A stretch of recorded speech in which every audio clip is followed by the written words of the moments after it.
Welcome to my basement! In this episode we will have another look at my Amiga 500.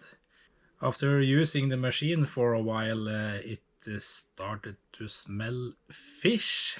And if you have tinkered with electronics before, you probably know that when your power supply starts to smell like fish, then there's something fishy going on.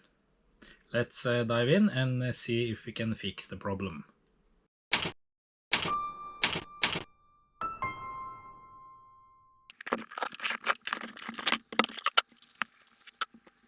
And yeah, this is the Meanwell RT50B, which outputs,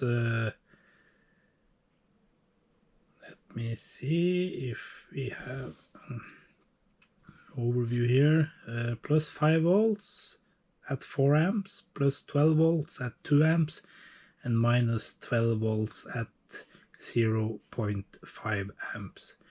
This power supply should be a drop-in replacement for the Commodore Amiga, basically.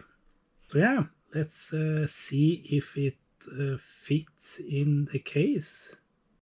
So this is the prime suspect, or it's not even the prime suspect. I know the smell comes from this power supply and it smells like fish or urine. The more common cause is that the capacitors inside this power supply are starting to fail and you get this fishy smell. So the idea is to change the innards of this power supply before it blows up. But to start with, I'm going to power it up one more time and actually verify that the pinout is what I believe it is. I never fully trust information I just stumble upon online, so when I'm able to verify, I do that. Let's turn the power supply on and smell the fish, I guess.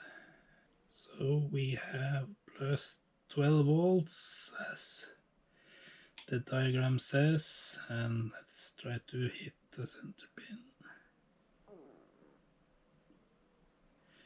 Okay, so that's only minus 6 or 7 volts. Maybe because there is no load, I'm not sure. At least it's the minus volt there, and the plus 5 is correct. So yeah, the pinout on this diagram is correct. So let's open the power supply and see if we can see what's wrong. Okay, for those of you that saw my video about opening a Commodore 64 power brick, this seems to be a bit easier. There are actually screws that you can open.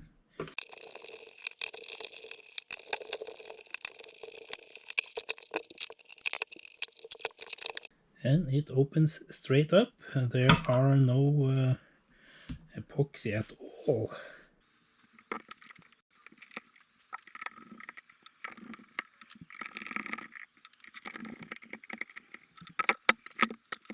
There's even a fuse inside. It's very dusty.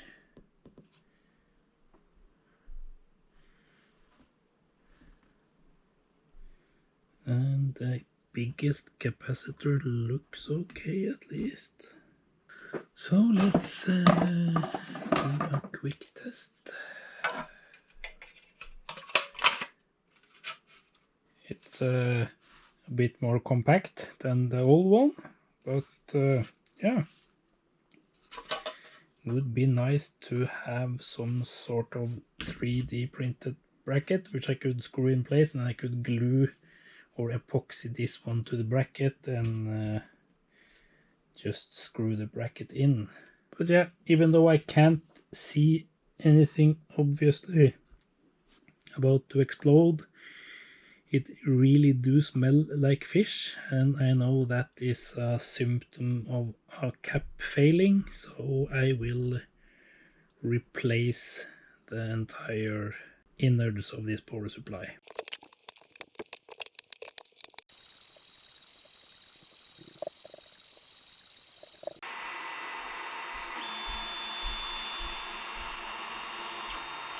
Okay, so we have printed the base,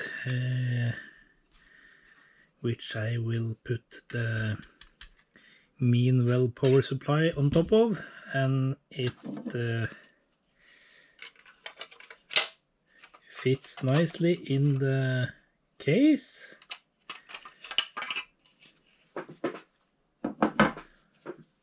Found this STL or 3D model online and removed some of the plastic from that model, so yeah, basically prints a little bit faster and uses a lot less plastic. It's rigid enough, so I think this will be good, and the idea is to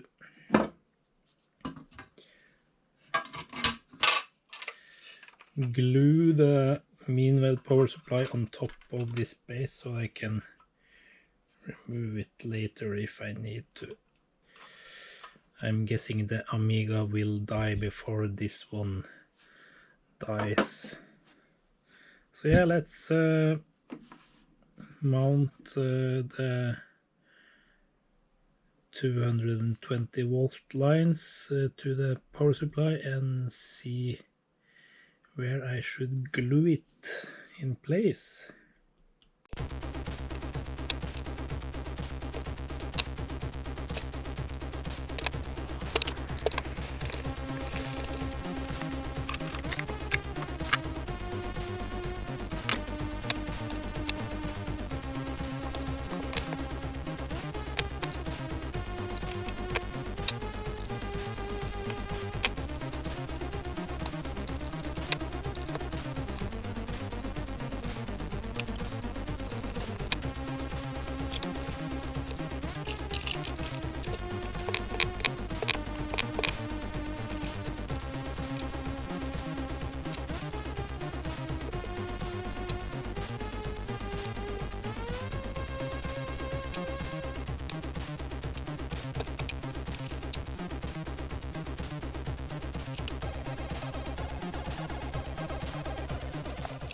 So before we start to solder, I have traced which pin goes to which wire and written down the colors here and the type of output, I guess.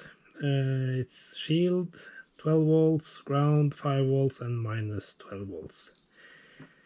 So now we need to hook this one to the power supply basically. So let's solder it in.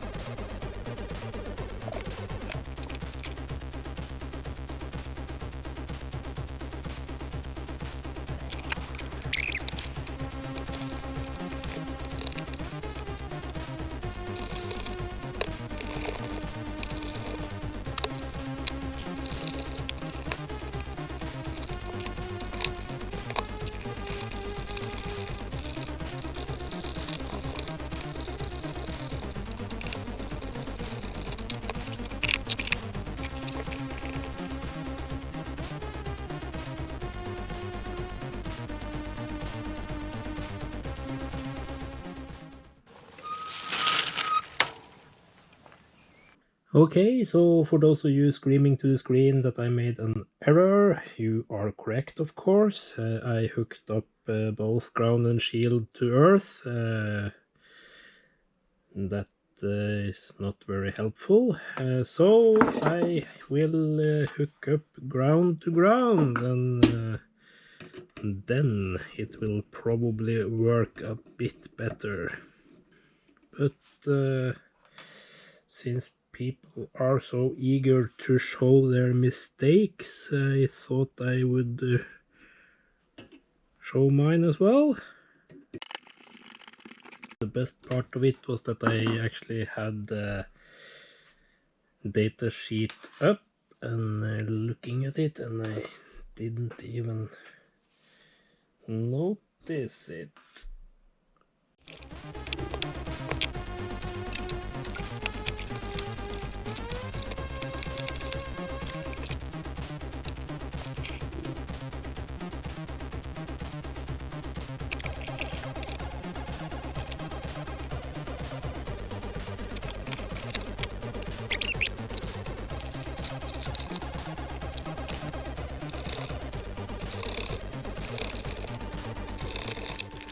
Let's do another overview when I've hooked the wires correctly up, and it still looks pretty nice and tidy in here.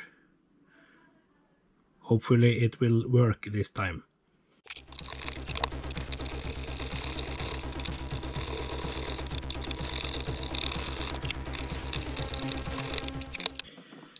So that's ground, so this should be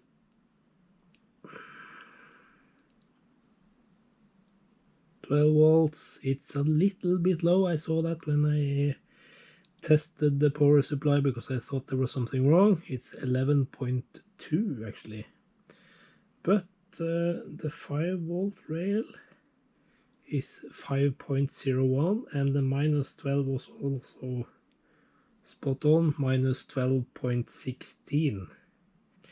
So yeah, I'm not sure if 11.17 volts actually is enough.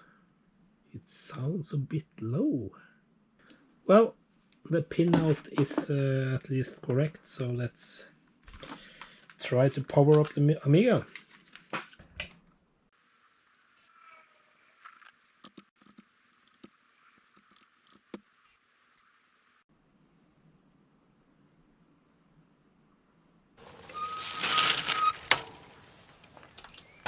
So the good news, I guess, is that the power supply does not smell like fish anymore, and the computer starts. But as you might have noticed, when I tried to fire up Pinball Fantasies, the image is now black and white. So I'm wondering if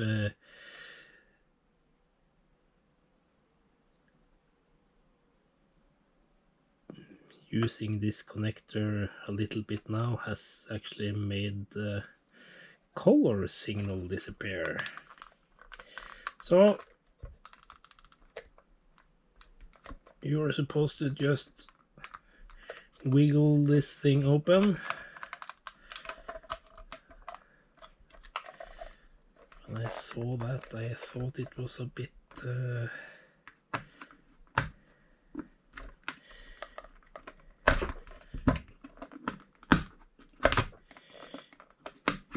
can it really be that simple?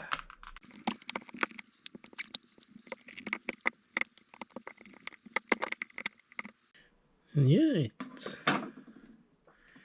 actually worked. So this is the joy of old computers, I guess. They fall apart while you look at them, basically. So when I first got it, the RF plug was hooked into this barrel jack and it was bent. That shouldn't affect this one, perhaps, but yeah, I'm out of ideas at this point, so let's see inside.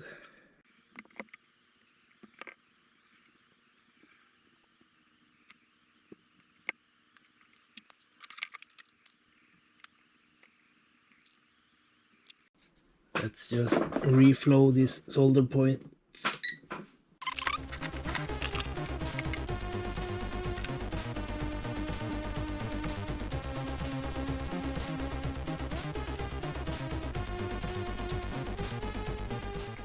And there we actually have a cracked solder. Both that one, and that one is cracked, and also that one. So I reflowed this one. They looked good, but I did it anyways because that's the connection to the video out. but hopefully these 4 is what's causing the issue.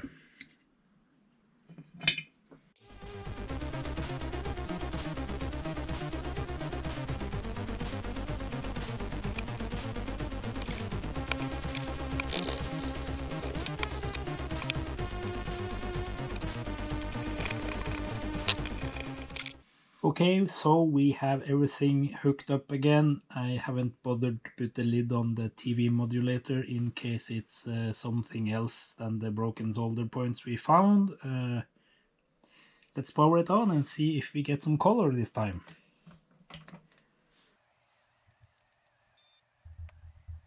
And yeah, as you can see, the background is now blue instead of gray, so that's a good sign.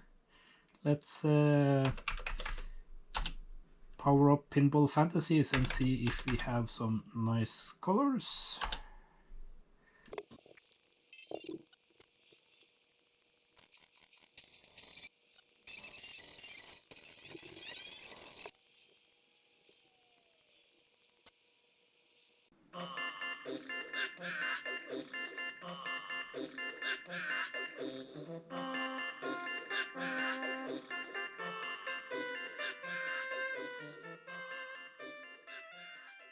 So yeah, the replacement of the PSU was pretty easy actually, at least if you have a 3D printer and can print the bracket.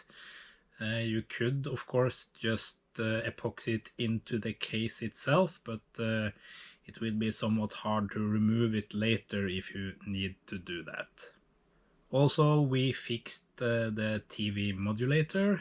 After powering it on with the new PSU, I was somewhat discouraged when I saw the black and white image because I did not know what it was. But after some research, the A520 or the TV modulator is known to have this problem where the solder points crack over time. But now everything is working again, and I will spend the afternoon playing some games finally. If you like content like this, please be sure to like and subscribe, and I do hope to see you next time.